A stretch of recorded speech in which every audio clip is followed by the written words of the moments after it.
Hello everybody, how are you doing? My name is Tim, and this is Under the Radar's Netrunner primary store, Bearded Dragon Games in Oneonta, somewhere in like central New York. For anybody who's familiar with the New York area, we're along I-88 in between Albany and Binghamton. Speaking of Binghamton, Johnson City, the tournament took place in Jupiter Games, or at Jupiter Games, on October 18th. Let's see other fun facts. The newest data pack had just come out, so as you can see, my opponent on my right, Scott H., who had previously played last weekend at the Bearded Dragon Kit tournament, is playing Blue Sun, the new Wayland identity. At the start of your turn, you can return any res card to your hand and gain its credits in its res cost, and you will see that many times, as Scott did a very good job building this deck. It was really interesting. Definitely something I want to get into and try. That's me, Tim, on the left. As I said, I'm Tim with Under the Radar's Netrunner. I apologize for the shakiness in the video. I'm not entirely sure why it happened. The video didn't seem to have this problem at Oneonta's store. I'm posting on the exact same thing. What I think the problem was is, as you can see in the bottom of the screen, I wasn't able to eliminate the stand that I put it on and its tripod. So I think every time the table got bounced, the camera was attempting to refocus between that stand and the actual table. So I apologize if it begins to bother your eyes. It's going to bother my eyes, so hopefully we can power through this together. Things that happened. Scott had to mulligan his first hand. Next hand was a Jackson Howard. Draw a couple cards, try to get the piece of ice. Was able to lay down a piece of ice, and I'm going to run the hand a couple times, see what's going on there. See what we can see. Saw the Scorched. Have the exact same amount of money as him, so I'm not entirely worried about getting my face blown off in the first action, and I score the Gia hands. Non-mandatory draw? There were 8 players in this tournament. 2 of them had played in Oneonta last weekend. Scott and Will are. A couple other players, you can find videos of them on YouTube playing Netrunner at both the Cambridge Regionals and the Philadelphia Regionals. They are Seth, Josh, and Dan. Dan's video can be found at the Cambridge Regionals. Josh has an incredibly short video at Philadelphia Regionals, not because he didn't play well, but because he scorched and melted his opponent's face off in the second turn. And Seth, I believe, finished 4th at the Philadelphia Regionals, and his videos can also be found for anybody who follows the Netrunner with Scott videos. That's a Presh, I think, or a Presh. I can't remember exactly how he says it because I've never heard him say it. So my second turn consisted of professional contacts. Using the professional contacts, dropping out a prepaid voice pad. We see an install creating a remote server, an install in the remote, and we are going to gain that credit token. First action, use professional contacts.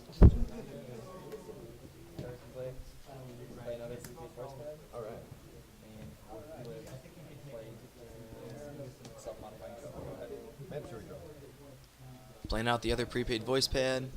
Just getting ready to get that economy going. And he scores a Gia hands.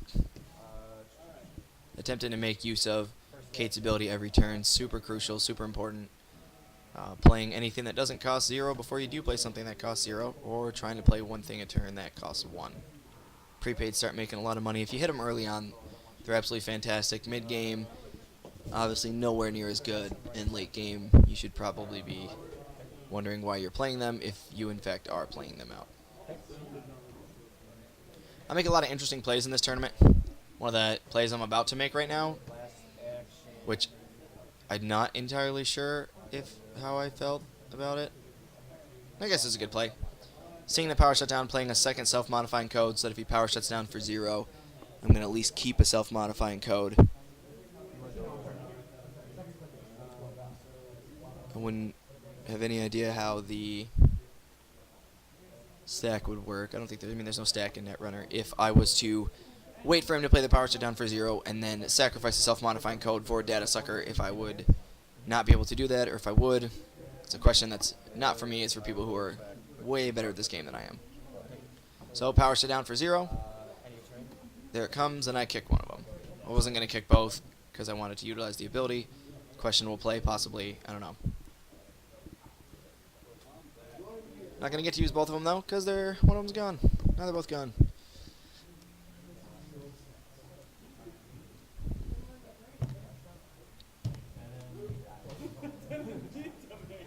Yeah, you can see the camera refocusing. Such a pain. I promise I'll fix it. Again, like I said, if you're watching my last video, I am not that great at this. Just getting into it. This is the first time I've ever posted videos. So this is actually the second game that I'm casting and going to be putting up on YouTube for everyone to watch. Last action. If you're in the Johnson City area, this is a great place to come play games. We're currently in the downstairs. Jupiter Games just recently renovated their entire store, all upstairs. Great space. Products are all well laid out. They got a ton of things. I'm positive they're going to have something that you want to find. And downstairs, they have an enormous basement for gaming. There's probably 30, 40 tables. Great space to spread out between demoing board games, doing some role-playing. There are people behind us role-playing. We had a little Netrunner space. There was a Magic tournament going on that had like 22 players. There was all of their figurine stuff and Warhammer stuff set up, so there's a lot of room for you to do it. It's really clean. It's brand new. Like, carpeted. Noise is fine. You can't hear anything. When you're upstairs, you can't hear anybody downstairs. It's just such a great venue.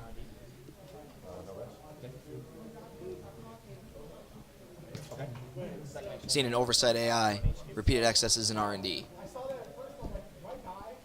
Now, being new to this identity, I wasn't awake enough to be clued into what might be the reasons why ICE isn't getting rezzed, and the reasoning now is kind of coming into play, which is that you just saw the oversight AI. We can oversight something for 1 credit. It's probably huge. We can then return it to our hand and gain all that money and kind of start our economy engine that way. So I should have been trying to start my repeated assaults on R&D after the first couple times of saying, you're not rezzing it. This is probably what's going on. First click. I also apologize. Scott is keeping track of his clicks in the Second click. bottom right-hand corner. Actually, second and third click, either hands. Okay. So second and third clicks, you gain hands. I'll try to call out what he does, but I know that sometimes players just want to watch and listen, so. Indexing a little bit too late. Would have liked to see that indexing before we had the 14 credits to bomb out that curtain wall.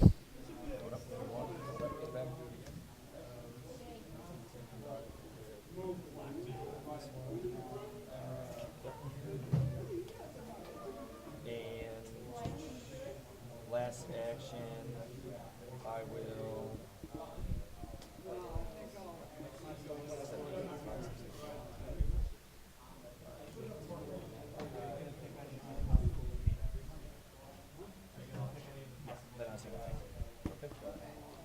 Beginning my turn, I'm going to bounce curtain wall, gain 14. So after scoring the NAPD contract, passing the turn, curtain wall goes back 14 credits. That is huge.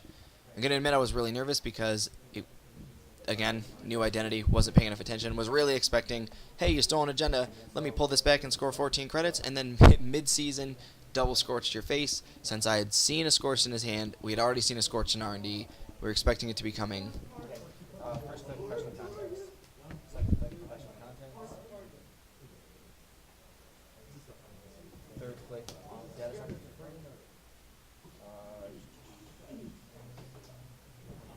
Fourth click, professional contacts. Seeing a couple clone chips. Runner's got a couple clone chips in his hand. Recursion's going to start to be a thing. Parasite's already in the heap. Got 3 data sucker counters. Not going to eat through that curtain wall anytime soon. Credits to res the curtain wall. I don't believe are there. Scott stacks his Team Covenant tokens, his credits. So I can't entirely remember. I mean, he's got the credits now. Hedge fund. Oversight AI, curtain wall. Another oversight AI on the curtain wall. He's got a Project Atlas in his hand. Couldn't really see what he drew there. Still working on getting the camera to a position where I can see both players' hands. Click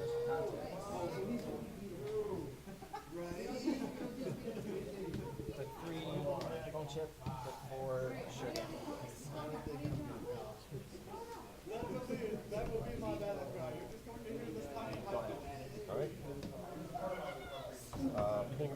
Bounce curtain wall back to hand for 14 credits. Returns curtain wall to his hand for 14 credits. And I actually think this is pretty funny. I think yep, you can see him. He's currently sweeping his credits off of the table because he is about to use every single credit token he actually has available to him.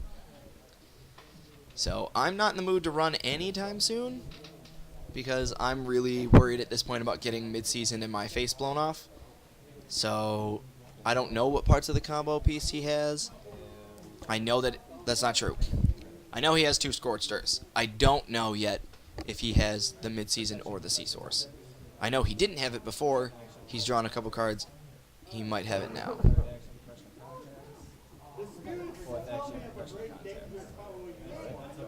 And I am furiously digging for that Plascrete.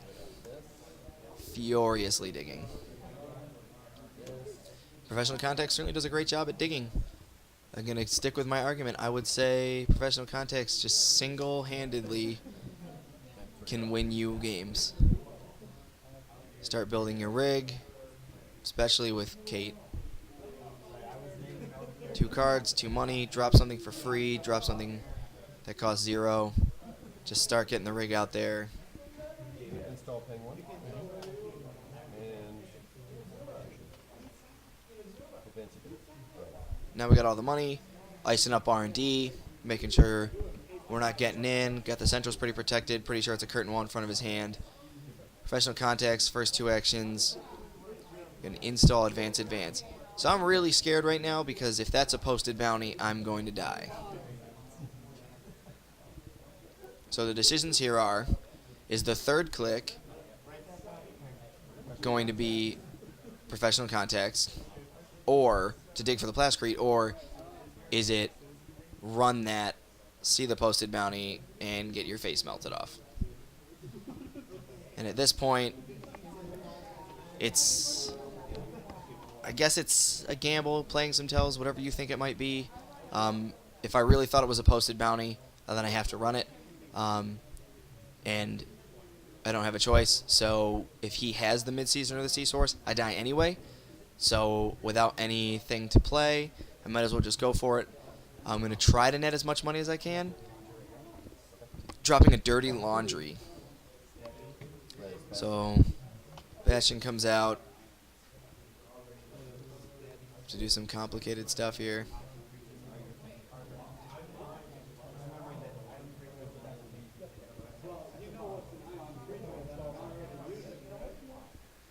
So if this isn't a posted bounty, then he either has the other combo piece in his hand and he just said, I'm going to just start this, I'm either going to score it and I'm going to move ahead in the game and continue to score things, or I don't have the combo piece and this is my posted bounty, and by you coming and getting the posted bounty, if you don't come get the posted bounty, I'm going to win. He flips a Bastion. So I'm making the decision of, do I kick a clone chip for a self-modifying code to then use the self-modifying code to go get my barrier breaker, which is an Inti.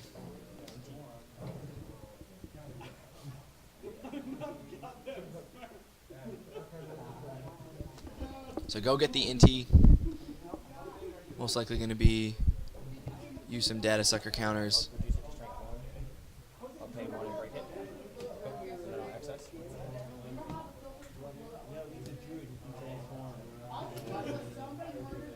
So we see Project Atlas. So it looks like we were going to get the rest of the combo pieces. We needed to get 1 more card. We're going to over-advance it. Maybe the runner's scared, won't run it. And then we can score it out, go get the piece that we need, and then credit up. So 22 to 25, 6, 7, 8, 9. Again, I really made a lot of mistakes in this tournament. Wasn't paying a whole lot of attention. Should have been very obvious to me that it didn't matter what it was. I had to go get it because posted bounty was his only win condition because I had more money than him. Okay. Now I don't have more money than him, but with the cards in my hand, I have a very easy way to get more money than him. So again, I wasn't paying a whole lot of attention. I paid a lot more attention in the last tournament, and I made a lot of very silly mistakes, as I will continue to point out. But I like going and playing it Jupiter because they are very good. They're very talented, very competitive players. every single one that plays there. They have a league. If you're interested in getting in a Netrunner and you're in the area around Jupiter Games, go in on one of their game days, learn to play this game. The guys there are super friendly. They will teach you how to play. They have players of all different skill levels, and players who have won regionals, players who have played in nationals, and just players who play around for fun. And their league is really great.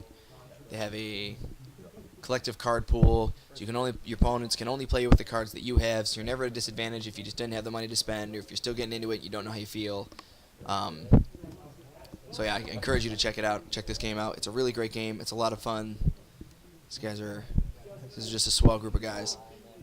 So building up that remote server, we're gonna have a lot of money to go through there. It's gonna cost a lot of money. He's got a lot of money.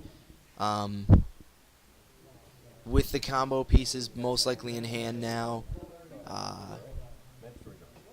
Well, sorry. With the money that he got, he could have the combo pieces.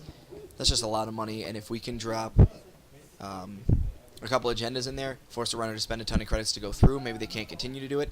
In a not great spot, though, given that 10, 20, 35, 36 credits Prepaid K has, plus been noticing the hand. There's 2 lucky finds plus a dirty laundry in there, so even still more money coming up. Had the runner only been at 1 or 2 points, that strategy would be pretty effective. You can flip all the stuff. They can just blow tons of money to get through it. But knowing that they only need to get through once to steal for the win, they can spend all the money in the world. First 2 clicks, I'm going to play indexing. Okay.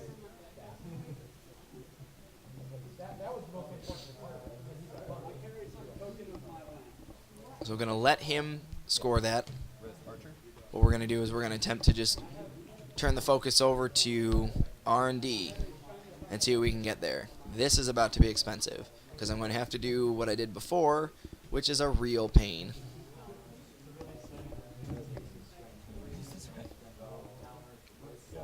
So we lose the clone chip. We go and get an SMC. This is a really good thing. We have 36 credits. We're going to go get an Atman. We're going to bring the Atman into play at strength 6. Okay. And we are going to break all 4 subroutines. Spending a ton of money. 6 Oven. Pay 3 Res Caduceus.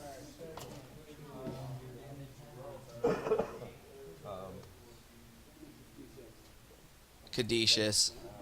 That's no fun. Blow all that money just to see a Caduceus. Now the good news is the run won't be successful, First trace of the left oven. so don't really have to worry about having the C-Source go off, and it can't be a mid-season because I'm not going to steal anything. So we took the chance that we could get through an R&D and hit this indexing, but not having any sentry breakers really hurts. A Mimic in the heap, lose the only clone chip to use a self-modifying code to get through the Archer to not lose our rig. I'll boost to 10. Okay, I'll bounce. Second trace goes to 10. That's going to end the run. Last 2 clicks, lucky find. Okay. Last 2 clicks, lucky find. We're going to get pretty much all the money back that we just used. And I will advance. Score NAP. Scores an NAPD contract. So after having forfeited an agenda, that should be 4. I think he scored 2 agendas. 4 to 5. Third and 4th clicks, another lucky find. Okay. Mandatory draw. Install. He might only have scored the 1 NAPD contract. It's tough. He's keeping his agendas just off the screen, so I can't quite remember. I promise soon I will have all the crazy cool computer software things, and I can put up the number of agenda points scored, and it won't be as fancy as credits, but what I'm hoping to do is for the store championships that will be at Jupiter and will be at Bearded Dragon Games, hopefully I will be able to actually do that and really spend the time on those videos and get them going after so that they can look really nice and you guys can enjoy watching some real quality Netrunner games throughout the February season. Second 2 clicks, indexing. This cost me 4. Yep. So I'll pay the 4. I'm going to kick. Trace 3. No, I'm going to kick this Okay. to get Mimic. Bye-bye. So we're going to install the Mimic. Bye-bye. The Mimic is going to say, see you later to a data sucker, keep the memory limit untacked. And then 2.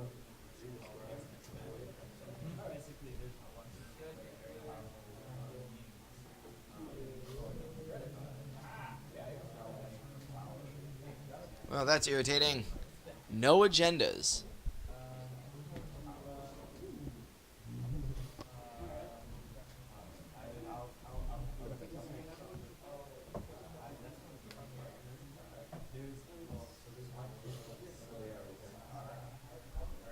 Last action. I will use professional context. Okay. Go. Mandatory draw. This one out backwards. I will put those back. Opposite way. Yeah, I totally agree. I didn't. I didn't realize I did that. No, it's okay. I'm so mean. I put his sleeves on backwards, his cards on backwards. Especially with these things. Anybody who's played a card game knows how irritating that can be. Res Eliza's toy box. Click 1, 2, 3. Res curtain wall. And Eliza's Toy Box. Another brand new, one of the brand new cards from the new sets. 3 actions, res a piece of ice, ignoring all costs. As you can see, he's got the archers, he's got the curtain walls, Hadron's walls, I believe were in there. Just so enormous. So enormous. It's such a great, great piece of ice. Sorry, great upgrade thing, asset. It's a great asset. It's awesome. Third action, I'm going to run archives. Just for S's and G's, I'll res ice wall. Okay, I'll break it. And you will see Bastion, Adonis Campaign, Scorched Earth. Okay. Last game that I played Scott, I had to check archives just to see what strategy he was going on, if he had bailed on his Scorched Earth strategy or not. And so far, he has not bailed on it. Bounce curtain wall for 14. There still might be might be 2 Scorched Earths in there.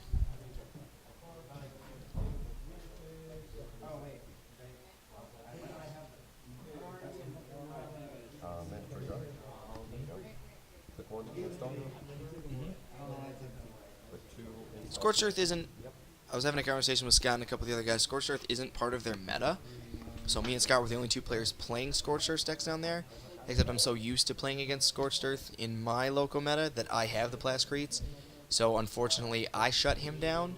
Whereas most of the other players there, who were only running 1 or no Plascretes, weren't shutting him down quite as hard. Enigma. Okay, I'll okay, 2.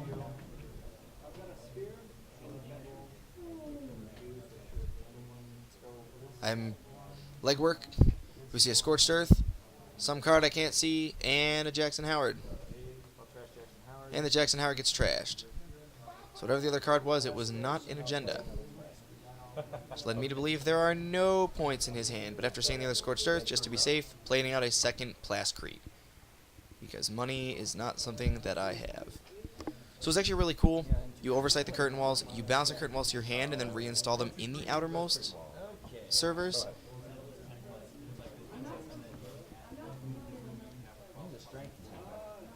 Strength 10, 3 and the run subroutine.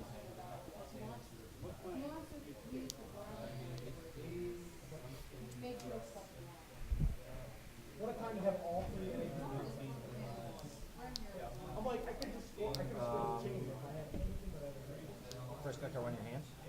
Sorry, first click, I'll dirty laundry your hands. Okay. First click, Dirty Laundry HQ.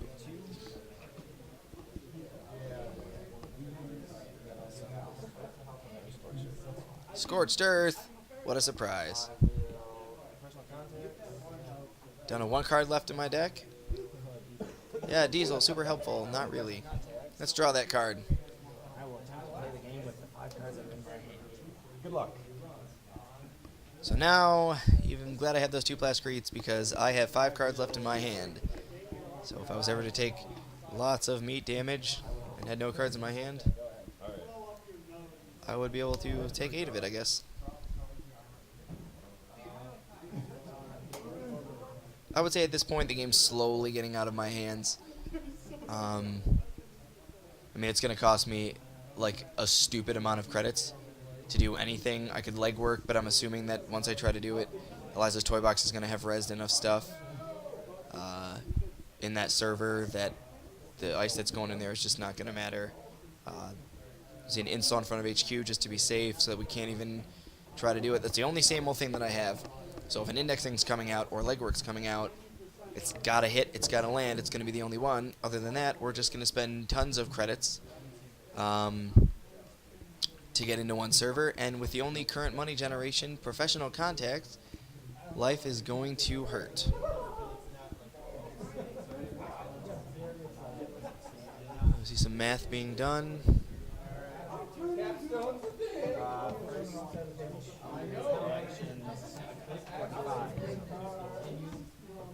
Oh, I have an indexing in my hand though, so the day might yet be saved. I'll be able to index 2 more times, or index and legwork. Okay. Second action. Indexing. Here comes the math. So second action indexing. So INT boosts for 2. So it's got to get to 10. So it's got to get +9, which is 18 credits.